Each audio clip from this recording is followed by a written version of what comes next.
ASEAN.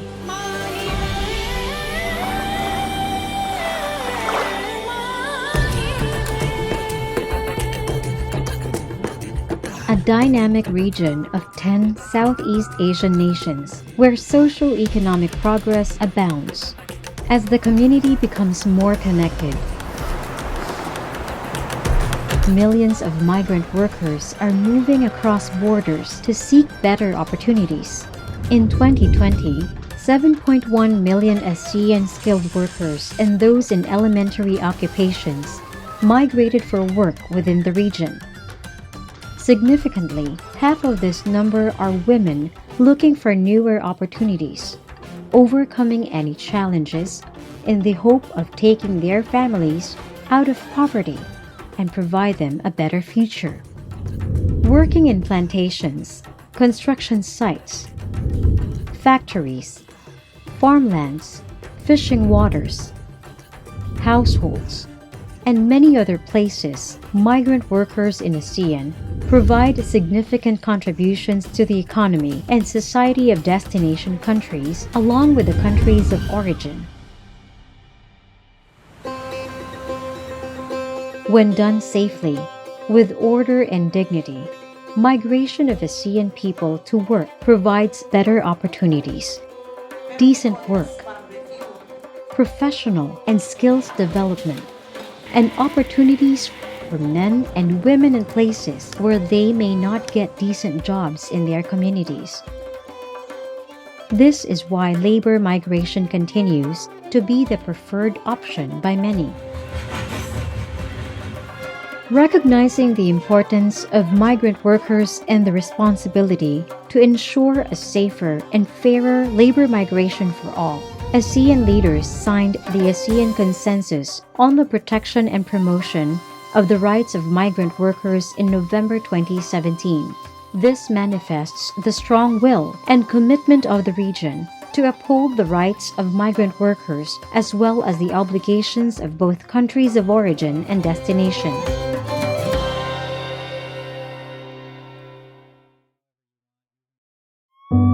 The World Health Organization tonight has now declared the outbreak a global health emergency.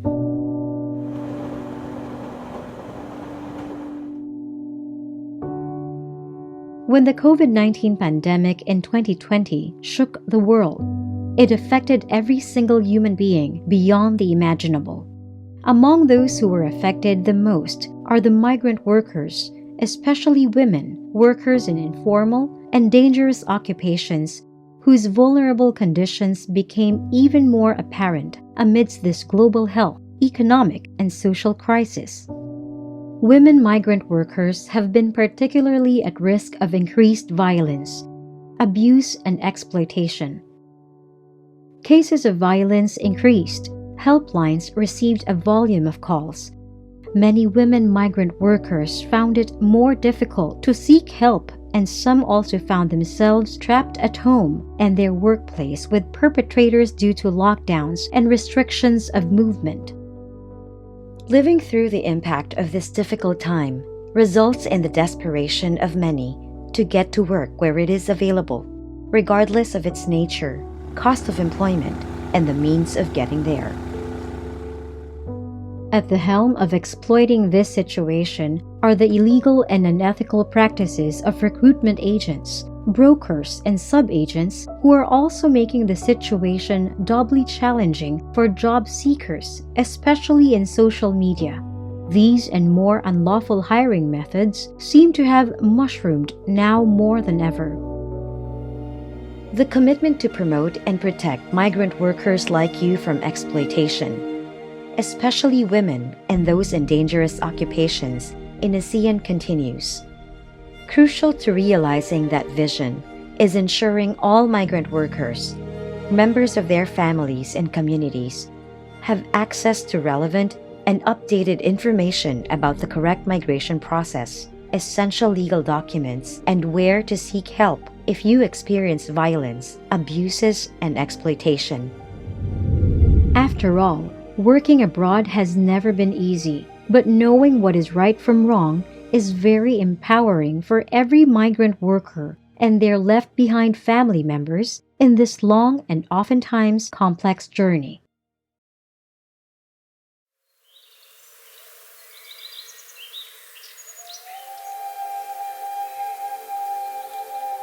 Every journey begins with a dream.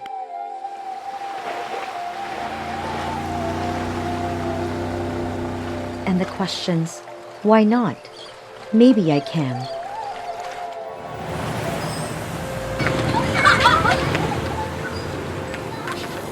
Many believe that in the land where opportunities await, there is a risk worth taking, no matter how far, how lonely, and uncertain. The journey to a better life. Reminders for a safe migration experience with decent working conditions in ASEAN. Reminder 1. Inform and involve your family in your decision to work abroad.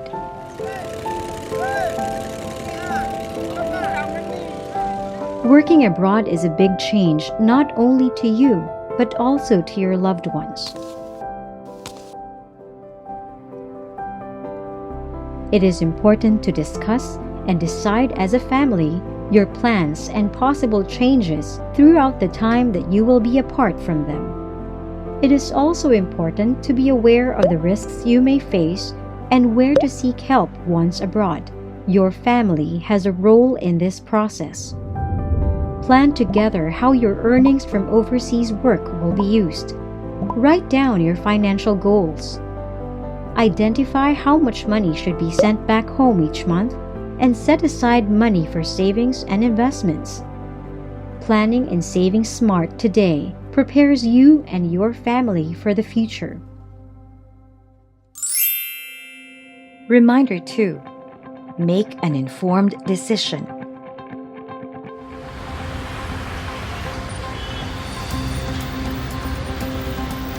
The decision to work abroad is the first part of every individual's migration story.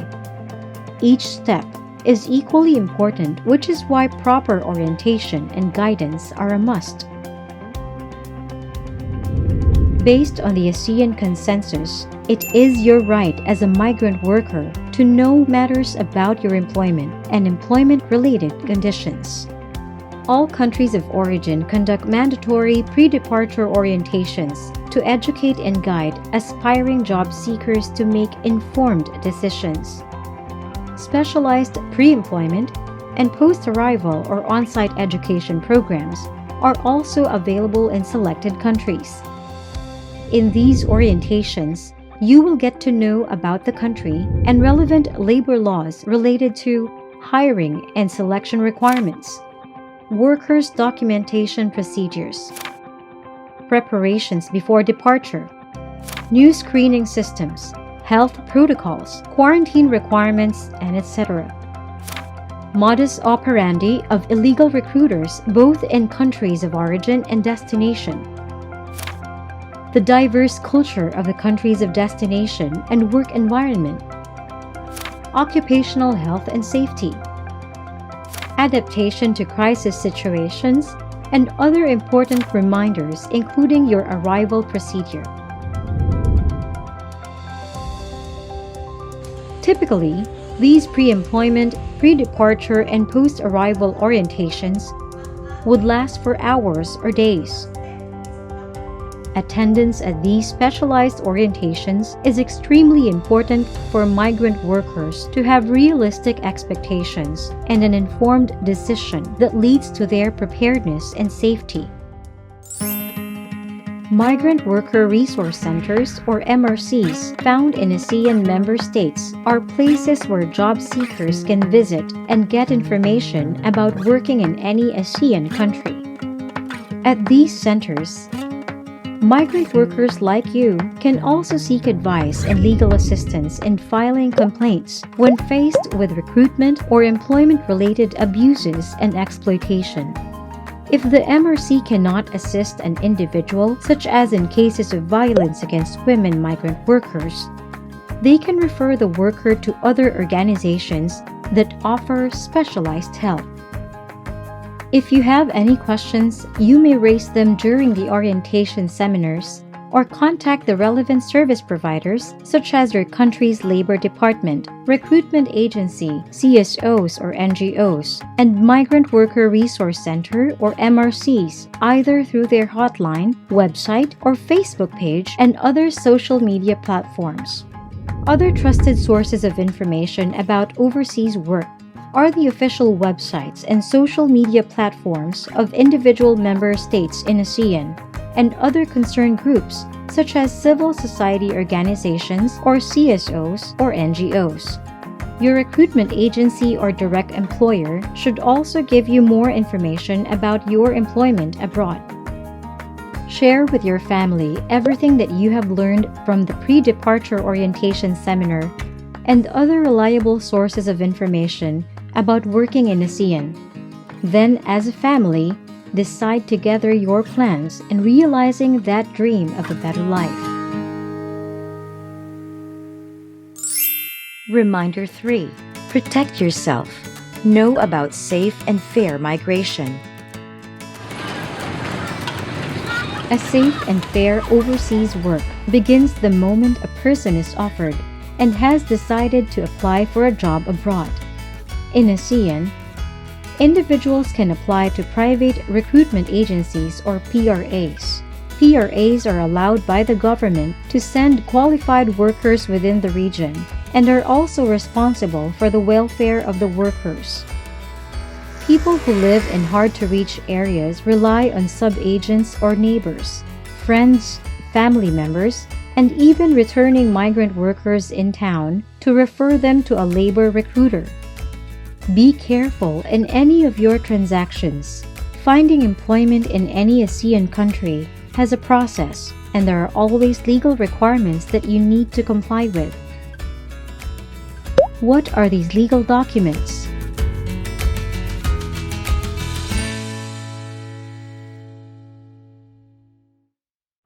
Passport.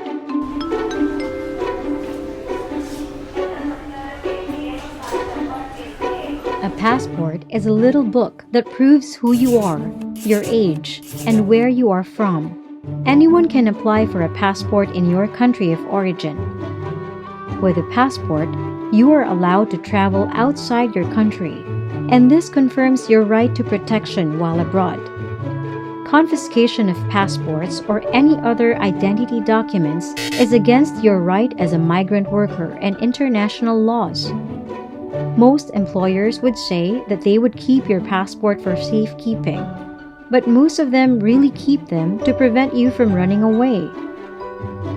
If you find yourself in this situation, reach out to your embassy for proper guidance.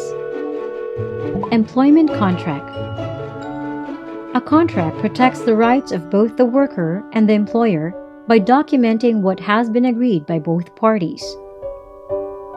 Important details can be found in the contract, such as your name, your work address, your employer, your duties, salary, and benefits, working hours, not over 12 hours a day, including overtime.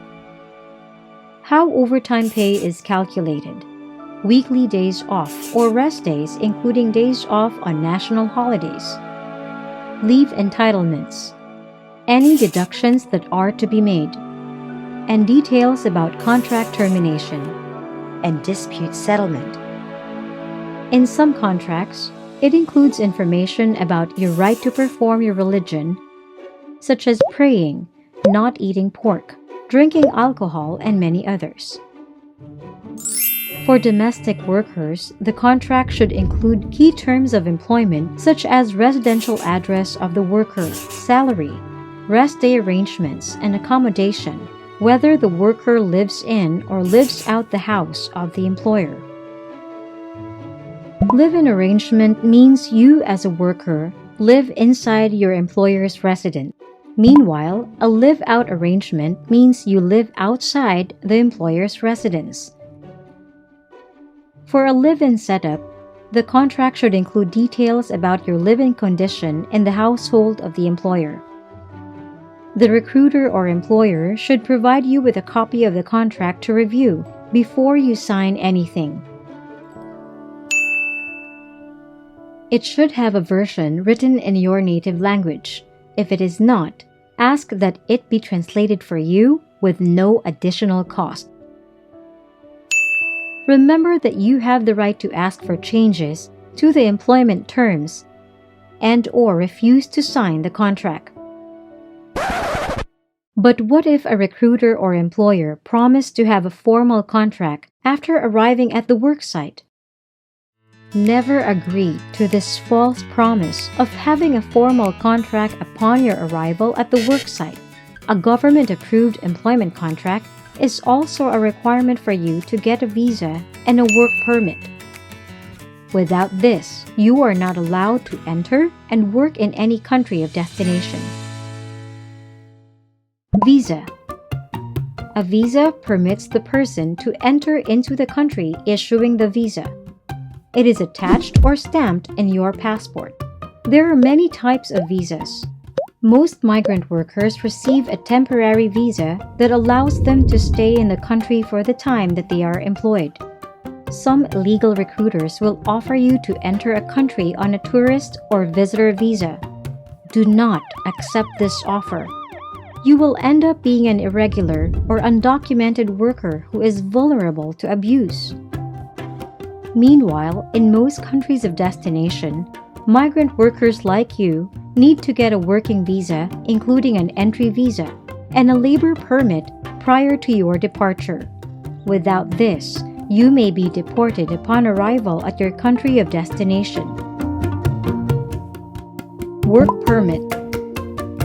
A work permit is your permission to work in the country of destination. This permit may be issued for a fee. Make sure to ask your labor recruiter who will bear the cost and how much will it be. A work permit can have several conditions relating to employment, such as migrant workers cannot change jobs or employers during their stay in the country of destination. A work permit can be renewed and has a validity of 3 months after 2 years in ASEAN. Medical certificate. Another important requirement to get a work permit abroad is passing the medical examinations done in the country of origin and destination. These health checks are done to confirm if an applicant is medically fit for the job and if a person is free from specific communicable and non-communicable diseases such as COVID-19, HIV/AIDS, tuberculosis, hepatitis B, leprosy, and many others. All medical results need to be kept confidential unless it is a mandatory test and required to be shared as per law. In some countries of destination, women migrant workers are required to undergo regular medical examinations, which includes pregnancy tests. Your recruitment agent or direct employer should inform you of the medical screenings that will be conducted before leaving your country and after arriving at the country of destination. Failure to pass these examinations, or if you will be found pregnant, you may not be given the job at all. If you are in the destination country already, your work permit may be disapproved or canceled, and you may be sent back home. Payment of recruitment cost in ASEAN. The services of recruitment agencies and the preparation of legal documents will need a certain amount to be paid by the employer. In some situations, workers will be asked to pay for the costs incurred in the application. But the recruitment agencies are not allowed to deduct these costs from the salary of the worker. In some other countries, employers would first pay on behalf of the worker and deduct these costs from the salary of the worker. Some countries strictly do not allow such practices. In other countries that allow such practices, there are restrictions in place on the amount that agencies can charge for recruitment. Common in most countries, however, is the requirement to report the collection of recruitment costs to the government. Unauthorized payments to recruiters should be reported to the authorities. As a reminder, always ask for a receipt in any transaction. whether payments or submission of legal documents to a labor recruiter. If a recruiter or agent refuses to issue a receipt or proper documentation, report immediately to the police authority, labor department, CSOs, or NGOs in your country to help you with your situation. Reminder 4. Secure your hard-earned money. There are many ways that you can send money back to your family. Often, the safest way is to send money via banks. Remittance centers are authorized online money transfers. You can talk to your labor recruiter or trusted person for advice on the best way. Before leaving for work abroad, make sure that details on money remittances are discussed with your family. Although it is your goal to bring a better life for your family back home, you must set aside some savings for your own expenses and for the future. Planning your return back home involves knowing how much savings you should have and to constantly put aside money for this goal. Reminder 5. Understand what to do when in crisis. working in a foreign country is not without its risks. Most of the jobs in the informal sector are considered dirty, dangerous, and difficult. But being a regular migrant with complete documents will boost your protection against these risks. However, there are exploitative situations, whether documented or not, that you may encounter when working in other countries. Exploitation? What should you know about this? Exploitation is any situation in which an employer abuses their authority and harmfully uses a worker for their benefit. If your employer does not pay your salary or forces you to work longer hours without overtime pay, this is an indication of abuse or exploitation. The European Union and the International Labour Organization outlined 8 signs of labor exploitation. Strong indicators: excessive working days or hours. Medium indicators: bad living conditions. Hazardous work. Low or no salary. No respect of labor laws or contracts signed. No social protection such as health care, insurance, etc. Very bad working conditions. And wage manipulation. When these abusive situations happen regularly, And the employment contract is no longer followed by imposing a penalty or threat, a migrant worker could be in forced labor. The International Labour Organization has listed indicators of forced labor: abuse of vulnerability, deception, restriction of movement, isolation, physical and sexual violence, intimidation and threats, retention of identity documents, withholding of wages, debt bondage, abusive working and living conditions, and excessive overtime.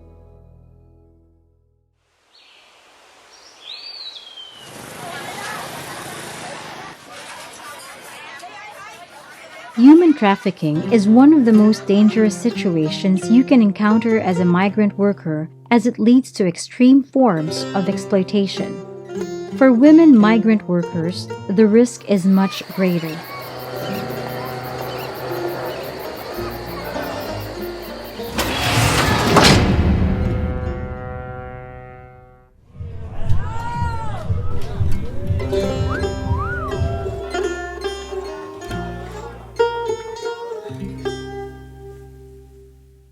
As a migrant worker in ASEAN, you have the right to file a complaint or make a representation under the law relating to your work, such as termination of employment, breach of employment contract, and violation of your rights in the country of destination.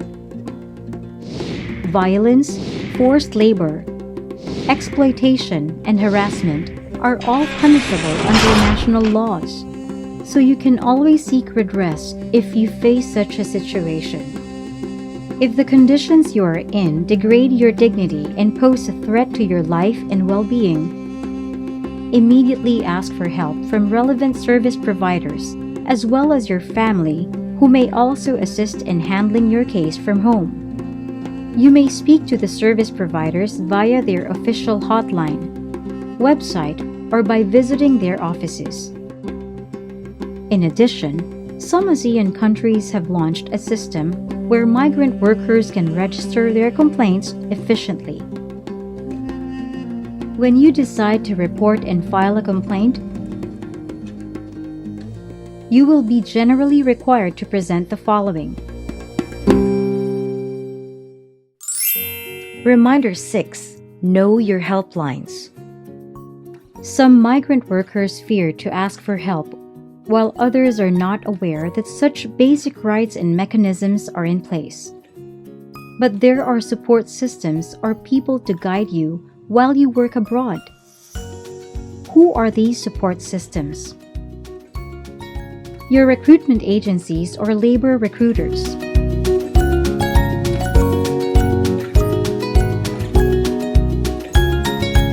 Recruitment agencies have the responsibility to be the first ones to attend to non-emergency concerns of their deployed workers. They must fairly mediate to settle problems between the worker and the employer. The embassy and the labor attachés. In your country of destination, an embassy is an extension of the worker's country of origin. Consular officials and staff attend to consular services such as renewal of passports and processing of other official documents. Part of the diplomatic mission team is the labor attaché, who attends to all employment and welfare-related concerns of their nationals, including migrant workers. However, if the labor attaché is not available in your embassy, you can discuss any complaints related to your living and working conditions with the consular officials. They can help you and refer you to specialized service providers. Migrant Workers Resource Centers, or MRCs. MRCs also give legal assistance to migrant workers who are seeking justice for abuses during recruitment and employment. They also provide services and outreach, especially to women migrant workers and communities. In cases of violence against women migrant workers, MRCs refer the individual to CSO partners and other government and non-government essential service providers, which provide immediate specialized services. Those specialized service providers include health, police or justice, and psychosocial services. Trade unions. A trade union is an organization of workers who have joined together to achieve common goals, like better working conditions, just wages, and other employment-related policies. Based on international law, everyone is allowed to join a trade union. However, some countries in ASEAN restrict workers from joining or forming trade unions. Be sure to know the rules about this from your recruitment agency or during the pre-departure orientation.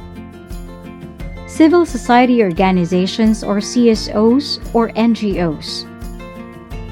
A CSO is an organization that operates independently of a government. They all have different goals and aims. Some CSOs support migrants and their families, while others operate shelter homes for migrant workers, provide legal support, information, or assistance with repatriation. For women who may face violence, many CSOs provide essential and support services, including legal aid and psychosocial support. Some also offer shelters and safe accommodation to women migrant workers who have experienced violence and who cannot return to their place of residence or workplace because the perpetrator lives in the same place. The shelter provides temporary accommodation for them while they access justice for their cases. Reminder 7. coming back prepared and ready to reintegrate. After completing your employment contract, returning and reintegrating to your home country is the final stage of your migration journey. If your goal for working abroad was not accomplished, you could consider going back again. Under Chapter 5, Article 26 of the ASEAN Consensus, countries of origin are responsible to develop a reintegration program for returned migrant workers and their families. Migrant workers in ASEAN return to their country of origin for several reasons: finished contract, retirement, personal problems, loss of job, end of visa or work permit, serious health problems, deportations, among others. Regardless of the reasons for their return, the ASEAN member states have developed programs to facilitate the reintegration of workers. Reintegration includes social reintegration, economic or financial reintegration, and psychosocial reintegration. The countries of origin establish enhancement of skills and abilities, vocation and entrepreneurial training of the returning migrant workers and their families. Efforts have also been made to provide skill certification, job placement, and livelihood options through reintegration programs to inspire more migrant workers to better prepare for their return.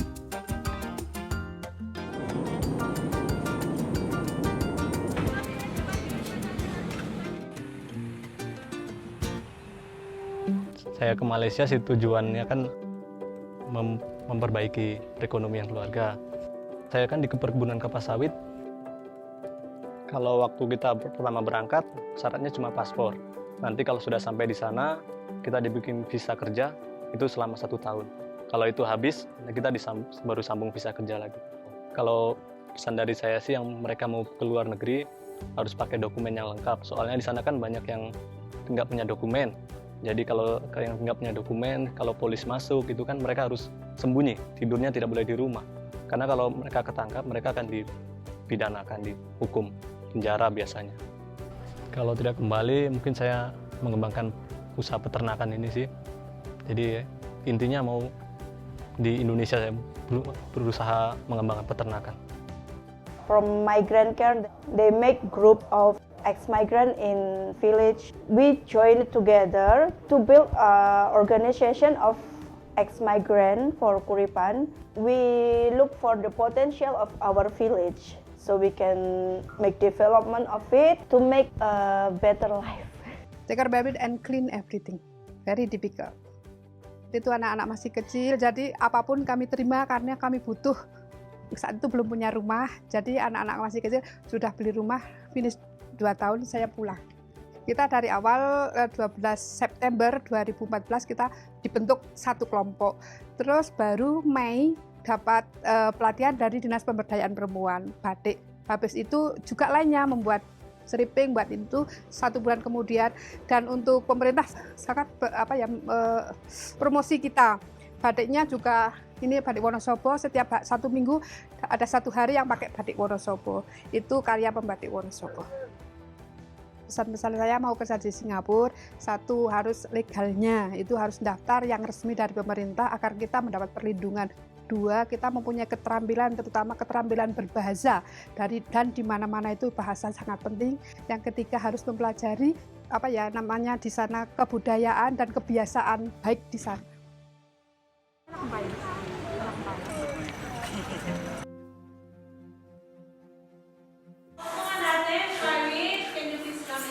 Went to Thailand and worked there as a foreign English teacher. And I went there as a tourist.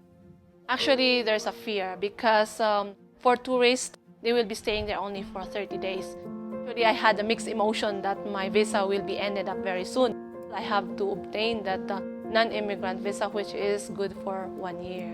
Because if I cannot be able to get that visa, then I have to get out of the country.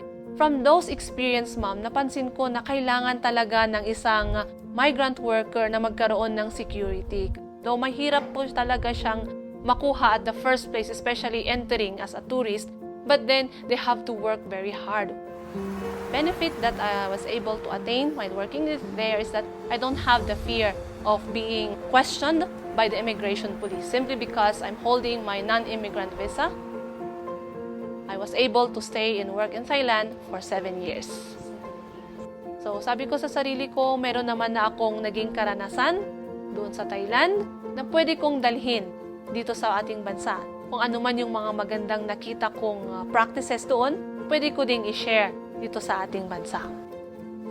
May nakilala po ako, nabanggit po niya ang tungkol sa programa ng OWA, which is sa Pilipinas, ikaw ang ma'am at sir. Napaka-convenient po. Binibigay po nila sa akin yung mga instruction. Nabigyan din po kami ng option kung saan pwedeng magturo. I consider it is a success because I went there to gain more experience. Nang sa ganon, it is also a preparation in teaching here in my country. Working abroad is filled with challenges and opportunities. But with the right information and preparation, come better protection and empowerment for every migrant worker. Let your desired future for you and your loved ones be a reality. Make the most out of your journey here in ASEAN by choosing what is safe and fair for everyone.